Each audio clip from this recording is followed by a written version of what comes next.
how does one start to do succession planning? At what angle, at which point do you start?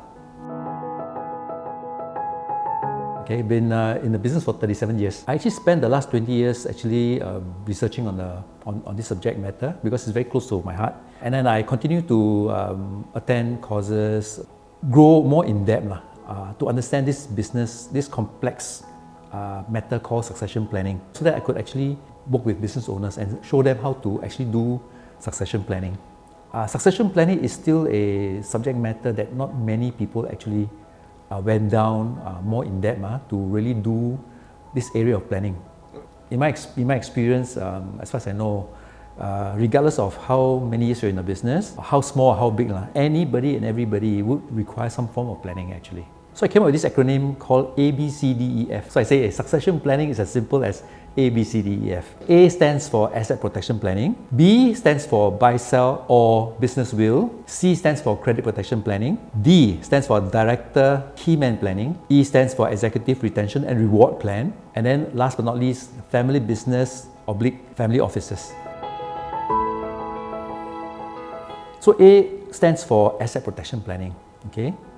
And I felt that most business owners do require some form of planning in this aspect, okay?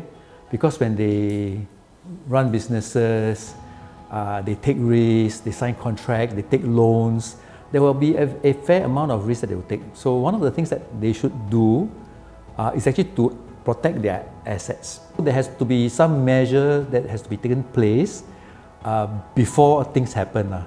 So what are the things they can do? It could be retitling of assets, it could be setting up a irrevocable trust for that matter. So different kind of instruments. If a person passed on, for example, okay, then the banks want to know, so that this person who signed contract with us, signed a personal guarantee with us, he's no longer around. So question is, do we need to panic or not? Do we need to recall back our facilities? Just in case if nobody is able and capable to take over his business, for example, do we need to panic? Do we need to worry? Can we recall back the loans first, then talk later? Things like that. So these are the possibilities if the main person passed on, for example. Yeah. So first and foremost, are there any form of insurance protection, any mortgage insurance taken up to cover the loans or not? But what if he's still alive, okay? And then made mistakes, went bankrupt. Then how are his assets protected? So then it will depend on, again, is there any instrument, like for example, maybe a trust, irrevocable trust? Was it set up? Were there assets parked inside the trust to ensure that if anything happens, these assets are protected, okay, for the benefit of the family in the event if things do go awry, for example. The B stands for buy-sell agreement, or tongue-in-cheek, we call it business will. So why business will? Very simple. So in the event if I pass, okay, where do I want my business to go to? Okay, do I want it to go to my family members, or do I want it to go down to my surviving shareholders, my surviving partners? Okay, so we will come to an agreement whereby if either of us pass, then how should these shares be passed down to? And then if we do pass down, is there going to be a buyout? Is there going to be funds paid back to the widows in exchange for the shares of the company, for example? Yeah. It must be when everything's all fine and dandy, is when you really need to do the planning. Because when things happen, the aftermath, it might be a tad too late already. Most business owners, all they want to think of is, how do I build my business to the next higher level? Okay, maybe the idea is to grow the company until I can list the company, I can probably sell it off. But that's plan A, I always say, that's plan A. But what about plan B? So what's plan B, Michael? Plan B is contingency planning. The what if you didn't get there? When something happens to either one of you, how are the family members going to be treated with regard to the shares of the company? You allow them to come in and take over the running of the company, or you allow them to sell out and somebody buy over. Now, if there's somebody who to buy over, okay, then what should the price be? Now, if we did not come to that terms, how should the calculation or the valuation of the company be? This is where it's important for us to do this planning, because otherwise when things happen, it is a bit more difficult to to talk about already. So let's say, for example, just say if you and me were to have a conversation, for example, and then we agree, a gentleman agreement. But this gentleman agreement was not told to our partners, our significant other. Okay? And then when I say, okay, hey, you just buy over my company, just pay my widow a token sum. Okay? We agree to that. Then you approach the aftermath, you approach my widow and you say, hey, you know, Mr. Seow, Michael said to buy over and pay you $1 million. He said, cannot be. Michael told me the business is easily worth $3 million. So his share is worth $1.5 million. So $1 million not good enough. You must up the fee. Since we have this understanding, this is how things should be done, let's anchor it down in black and white so that not only we know, okay, our partners can also see, hey, we had a long drawn conversation and we have decided on this. So just follow according to the agreement and things should be all A-okay. In fact, there was a guy whom I said, look, this guy might need to escalate his planning because he's not healthy. So I said, look, hey, this guy, hey, please ask him to talk to the partners and say, hey, let's do a buy and sell agreement so that if anything happens, you just pay out to my wife the value as discussed. Okay. So when this guy said, hey, so do this kind of agreement thing, how much do we have to pay for this agreement? So we said, okay, this agreement comes to X number of dollars. He said, oh, too expensive. In fact, I had this agreement with my partner where we decided verbally that if anything happens to me, she will pay to my spouse $1 million. Okay. Well, this guy passed on. Okay. And then I asked, so how did the buy and sell take place? He said no, because the partner counter offered. He said, hey, I can only afford to pay you a quarter of what we supposed to promise you. But a quarter, you take it or leave it. So I asked again, so how? Didn't go through. So not even $250,000 was paid. These guys need to come to the table and come to an agreement that if either of them were to pass on, okay, how should the transaction be? If family is not coming into the business, then there must be a buyout.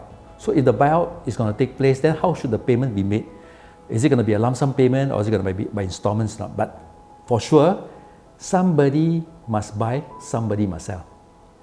So this kind of thing, you need to ink it, put it on black and white for all to see and all to agree upon.